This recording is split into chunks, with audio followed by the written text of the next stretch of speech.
أعوذ بالله من الشيطان الرجيم. بسم الله الرحمن الرحيم. يسألونك عن الأنفال قل الأنفال لله والرسول فاتقوا الله وأصلحوا ذات بينكم وأطيعوا الله ورسوله إن كنتم مؤمنين. إنما المؤمنون الذين إذا ذكر الله وجلت قلوبهم وإذا تليت عليهم آياته زادتهم إيمانا وعلى ربهم يتوكلون. الذين يقيمون الصلاة ومما رزقناهم ينفقون أولئك هم المؤمنون حقا لهم درجات عند ربهم ومغفرة ورزق كريم.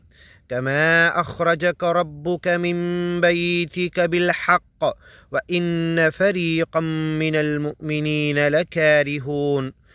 يجادلونك في الحق بعدما تبين كأنما يساقون إلى الموت وهم ينظرون.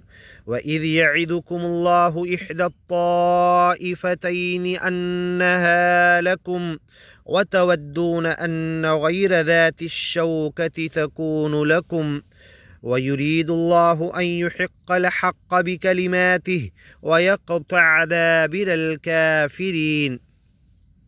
ليحق الحق ويبطل الباطل ولو كره المجرمون. إذ تستغيثون ربكم فاستجاب لكم أني ممدكم ب1000 من الملائكة مردفين.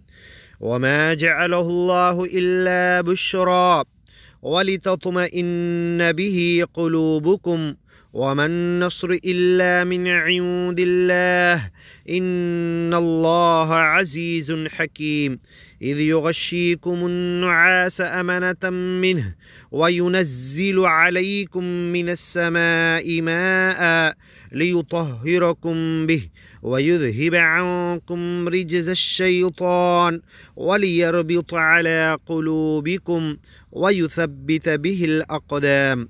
إذ يوحي ربك إلى الملائكة أني معكم فثبتوا الذين آمنوا سألقي في قلوب الذين كفروا الرعب فاضربوا فوق الأعناق واضربوا منهم كل بنان.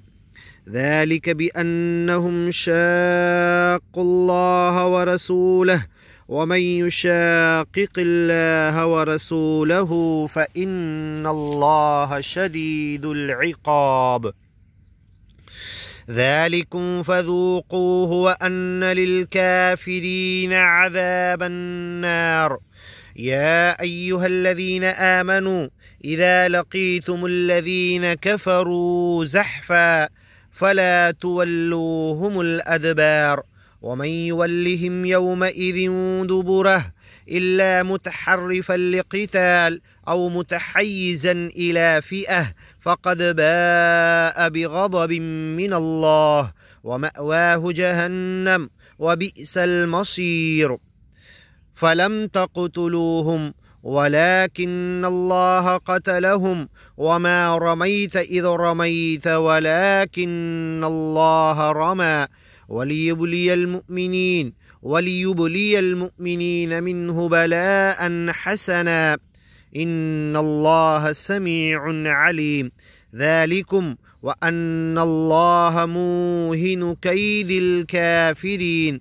إن تستفتحوا فقد جاءكم الفتح وإن تنتهوا فهو خير لكم وإن تعودوا نعد ولن تغني عنكم فئتكم شيئا ولو كثرت وأن الله مع المؤمنين.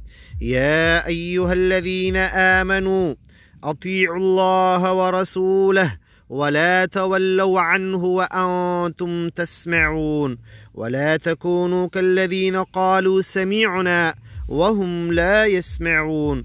إن شر الدواب عند الله الصم البكم الذين لا يعقلون ولو علم الله فيهم خيرا لأسمعهم ولو أسمعهم لتولوا وهم معرضون يا أيها الذين آمنوا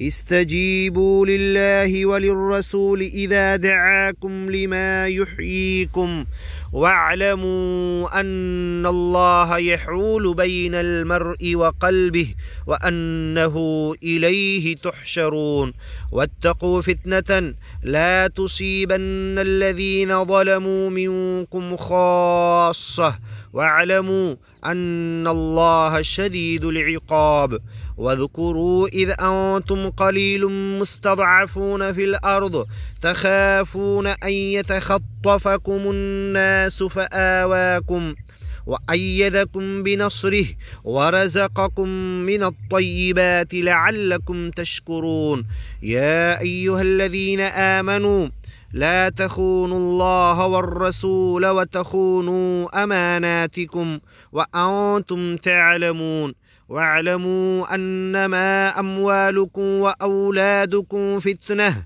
وأن الله عنده أجر عظيم يا أيها الذين آمنوا إن تتقوا الله يجعل لكم فرقانا ويكفر عنكم سيئاتكم ويغفر لكم والله ذو الفضل العظيم.